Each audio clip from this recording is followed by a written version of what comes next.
Greetings, fellow citizens of the World Wide Web. I am Barry Peacock, and this is Voices in Your Head. It's the premiere issue ever. What do you think about that? So, why am I here? Well, I want to talk to everyone out there about the goings-on in fandom. As you can see, I'm a Kiss fan. Kiss rules. Star Trek fan, right? I got the Enterprise bridge here. So I came to talk about some stuff with you because there's a lot going on in entertainment, and I think the more informed people are, the better consumer choices we can make, and we can make improvements in what we're being sold or what's being offered to us for sale by media companies, which increasingly these days is not always what the fans want, unfortunately, for various reasons. What else am I a fan of? Doctor Who, Star Wars, all kinds of sci-fi and fantasy stuff. I'm a huge video game guy. So all that stuff is in my wheelhouse, and I wanted to talk to you guys about it and see what we can do to improve the world around us. So what do we want to talk about first? Let's talk about the state of Star Trek. Star Trek's latest offering, of course, is Lower Decks. And I don't know, we're 6 episodes in, and it's growing on me. It's growing on me. The first few episodes I thought were super bad because the continuity errors were just continual. Every 2 seconds there was some kind of continuity error. And, it's not how I want my Star Trek. I want my Star Trek to make sense. Excuse me while I adjust this wire. I want my Star Trek to make sense with the canon that's come before it, with the continuity that's come before it. And they were just making errors left and right. And not only that, their depictions of these Starfleet officers, I felt, was just wrong. These are people who are breaking Starfleet regulations left and right, or breaching, Starfleet protocol left and right. And I didn't think that people who serve on a starship would actually behave the way these people behave. So, without getting drummed out. So I didn't think it was good. I thought it was rather bad, actually, because it kept doing that. And, it's one thing to say, okay, well, these are the lower decks. They're the sort of dregs of the crew, the least experienced officers, and they're going to screw up and they're going to, do dumb things. But the problem is the higher ups do the same stupid stuff. The captain, the first officer, the security guy, they all do the same, stuff that's uncharacteristic of Starfleet officers, and that isn't necessarily following protocol. And I can't abide that. I can buy that, okay, well, these are the screw ups, but why is the whole crew screwing up? And then on top of that, the ship is like a piece of junk. At least that's how it's depicted in the opening credits. That it bumps into the tip of a little space iceberg, and that sends it careening off, listing off to the side with a power failure.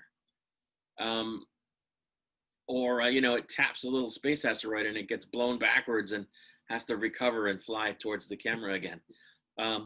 That's a different show, it seems to me. That's not about this group of lower ranked officers that are, less experienced and, less integral to the crew. That's a show about a junky ship and a crew from the top down that's just not fit for Starfleet duty. And you can make that show, but that's not how Lower Decks was sold to us. And that's not the frame that the title of the show is Lower Decks. So why are they depicting the crew as behaving the same ways that the new people, the actual lower deck crew members, behave. It's just, I don't like it. But the last couple of episodes, they seem to have moved away from that. They seem to be doing stories now that are still kind of zany and kind of wacky, and show these lower deck crew members as the inexperienced officers that they are, without as much of the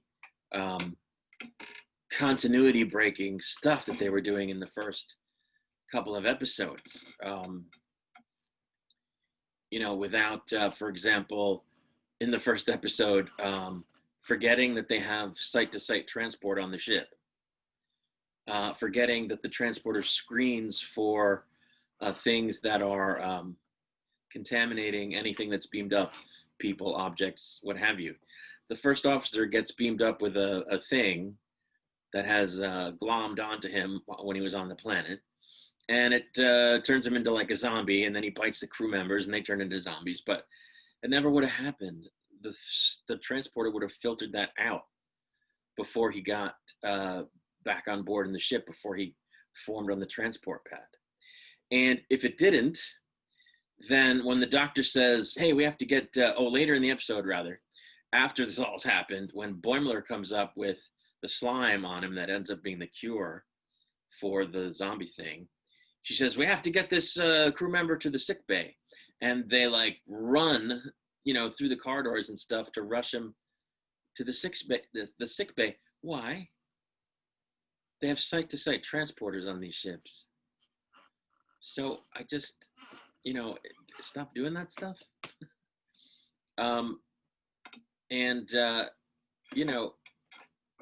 So they eventually have stopped doing as much of that stuff. I haven't really noticed anything in episodes, let's say 5 and 6 for sure, possibly in episode 4 that really broke all of that. Although they did promote the main character woman, whose name I forget, and I think episode 4, from ensign to lieutenant, but they changed her uniform color to yellow without explaining why she changed divisions.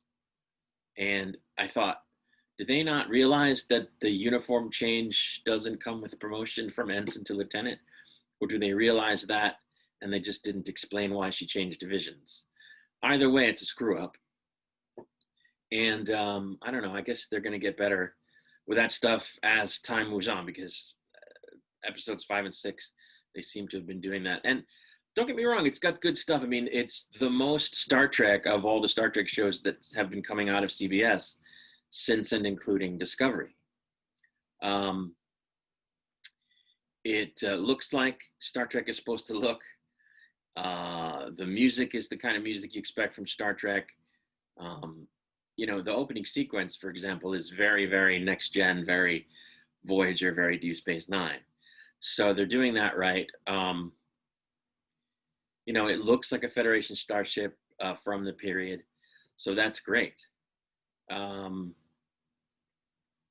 So they've got that going for them, but they're just, I don't know, to me, the whole idea of a funny Star Trek is sort of dumb.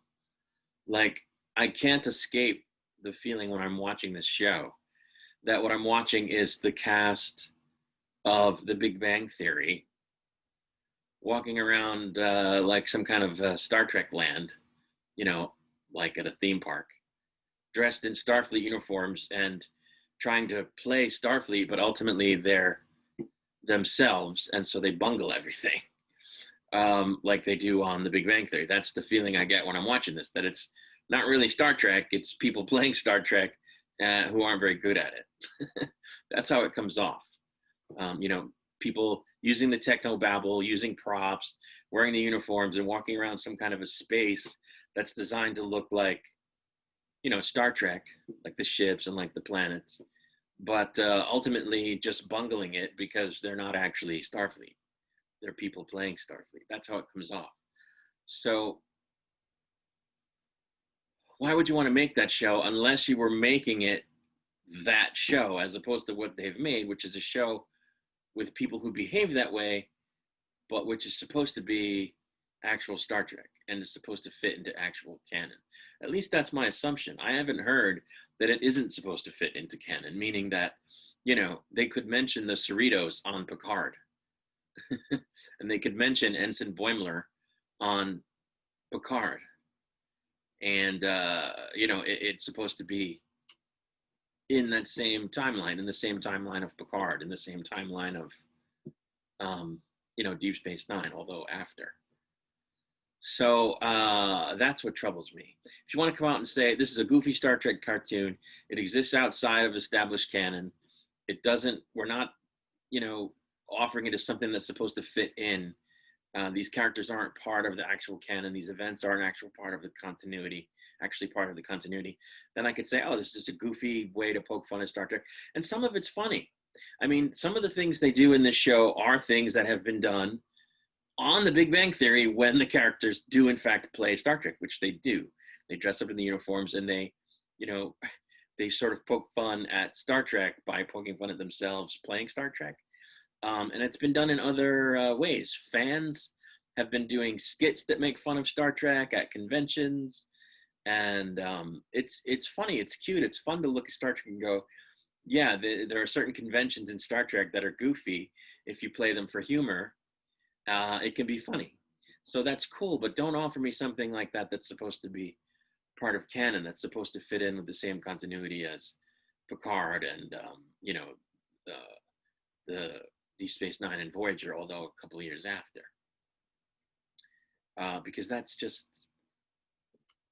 I don't know, maybe it doesn't fit with Voyager and Deep Space Nine. Maybe it's way after. I haven't really looked at the dates that it's supposed to take place, but it's contemporary with Picard, or it's in Picard's past. So theoretically, you could see Picard talking about, oh, that time the Cerritos tried to negotiate that peace deal on that planet and screwed the whole thing up. And that's, I don't, those things shouldn't exist in the same universe.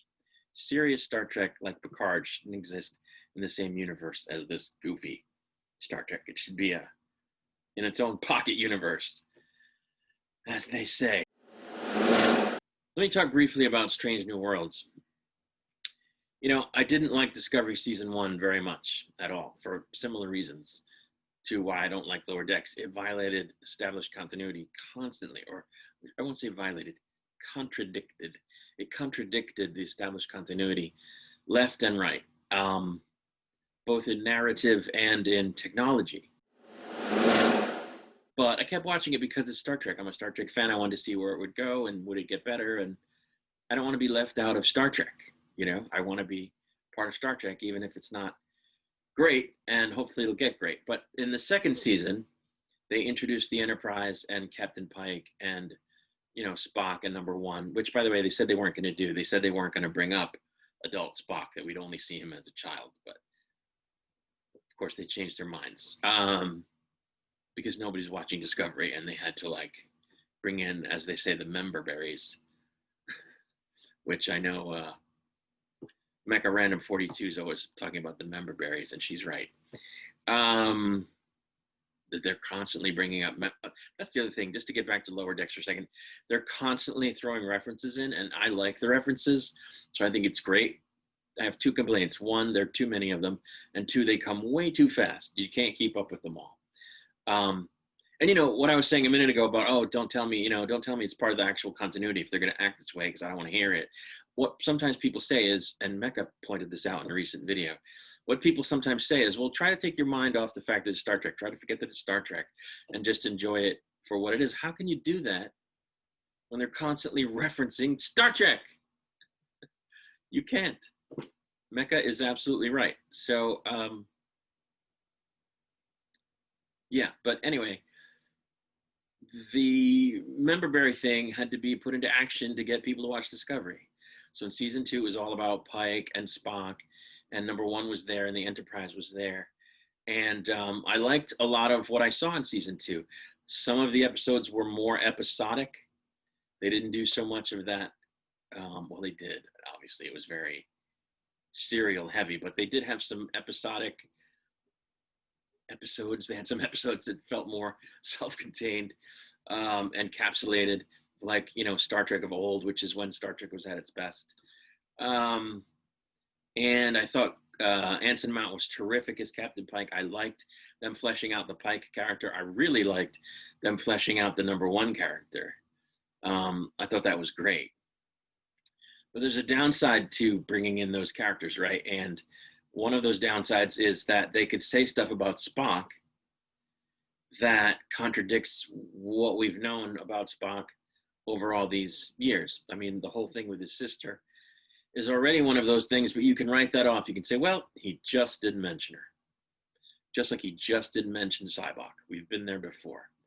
So I can get past that. It's one dumb thing, and it's plausible that, hey, he just didn't talk about her. But, you know, they can do things with that character, and I'm not sure they didn't already, but in Strange New Worlds, he's going to be a huge part of the show, and I'm excited for this show because, like I said, I liked what they did with Anson Mount. I thought he was great. I liked what they did with Rebecca Romijn. In fact, I thought they should have made her the captain of the Discovery for season 3, which they totally could have done, because there's nothing known about her character, and I think Rebecca Romijn is great. I think the character is great, but they screwed the pooch there. They dropped the ball on that one. But so we're going to see her now in Strange New Worlds. And so I'm excited about that because, like I said, I think they did a good job with Captain Pike and number one. And so far, they haven't stepped in it with Spock all that much, although they did in the short trek. But I think, in my opinion, but they have the opportunity to crap all over his character history, and that worries me. And they can do all kinds of things with the Enterprise that the Enterprise was never shown to have done before, not to mention the fact that it doesn't look like this bridge at all. And I don't get that. It drives me insane. Like, do it or don't do it. But if you're going to do it the way it's supposed to do, you know, be done. Do it where it looks like this, because that's how it looked. Don't say it's a visual reboot. Don't do it. If you can't keep to the way it was, don't do it. They did it the right way when they went on the original Enterprise or Constitution class ship on Enterprise. They did it correctly on DS9 twice. I think it was twice. So you can do it too. You can make your bridge look like this and it'll be viable. And if you don't think it's viable, fine, don't do it. That's not permission to change the continuity and just force it down our throats, with our only option being don't watch it and be left behind. It's just not cool. So they've already done that, but the opportunity is there for them to continue doing it over and over with this Strange New Worlds. They're going to do things that the Enterprise didn't do or couldn't do. They're going to depict it in ways that contradicts the continuity. And they're going to do the same thing with Spock. And they're going to do the same thing with the Federation space. They're going to depict things happening within Federation space that conflict with what we know has or hasn't already happened in Federation space during that period. So I didn't really want them to do this show because I'm concerned about how they're going to screw up the continuity. On the other hand, I think Anson Mount's great. I think Rebecca Romijn is great, as I've said. For those reasons, I'm looking forward to see it, but I'm dubious about how they're going to mess up the timeline. And the other reason I'm hoping to see this, because they say it's going to be more episodic, like Lower Decks. Lower Decks is episodic. That's another thing in its favor. It's not serialized.